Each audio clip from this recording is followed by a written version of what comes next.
organization in India after independence. The meaning of voluntary organization.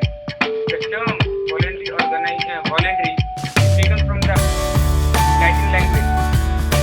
Means volunteers, which means will or freedom.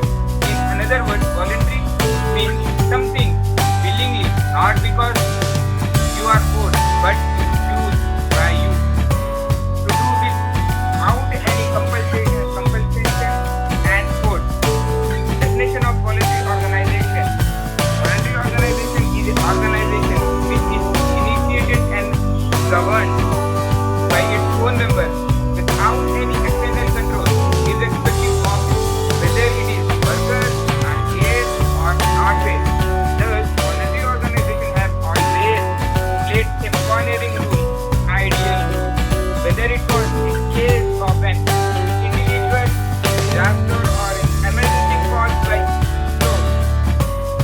What the rules of opening voluntary organization and characteristics? First, a voluntary organization should be registered under the Society Registration Act. A voluntary organization should have definite aims and objectives for their achievement. A voluntary organization should have administrative structure and constitution management and executive committee. A voluntary organization is initiated and governed by its own members on democratic principles without any external control. If it rises for its activities, if the state does not have the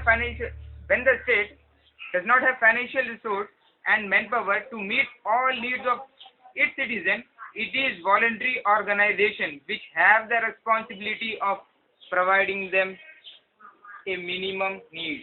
Voluntary organization also help the state itself in the area which are exclusive for the government, but for which it was limited source. Example, education, health and security.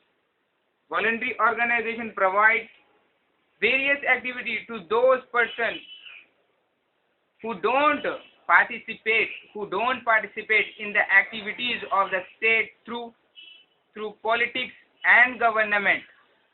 Voluntary organization also perform teaching and education people, and the policy and program of the government toward their welfare and their rights, and organize public support against the wrong practice of the government.